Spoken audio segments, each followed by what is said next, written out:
If you have a bad product, you can add whatever, it will not And make it good anymore. How do you know if your silage is bad? How long does it take for it to get ready, and how do you know it's ready? It takes about 6 to 8 weeks. It has Okay. to stay close, and then the fermentation process is as stabilized. Yeah.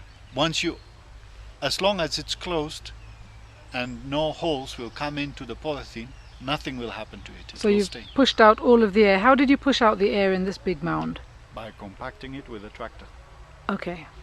And you compact it regularly, so you don't wait until it's completely full and then you compact it, because that tractor or whatever will press not on reach the bottom anymore. You have to compact it every few centimeters. Okay. So continuously, as we are making the pow, we keep on compacting it. So the tractor's just driving across the top of it? Exactly, yeah. Okay.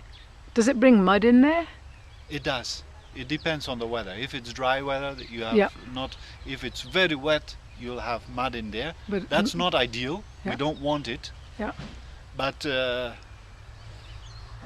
well, farming is also about making choices, and you cannot always wait until the right circumstances are there. So sometimes you just have to accept whatever it is. And now that's when, because when you are making grass silage, for example, it's very difficult for a farmer to predict the weather. Mm-hmm.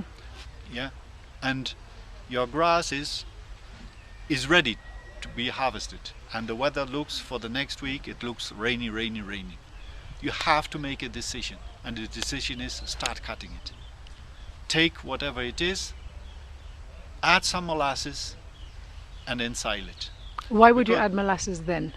Because the crop will be too wet. Okay. Yeah, and then it's good to give those bacteria a little bit of a head start, so that they have a little bit of sugars to start with. Okay. It is important not to make one silage pit as a farmer. Make 3, 4 or 5, because it is rarely that every time you are unlucky with the weather. Maybe you are unlucky once and the other 4 are good.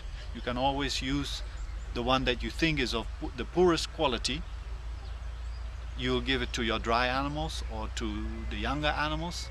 You don't have to waste it, but the best silage you give to your best productive animals.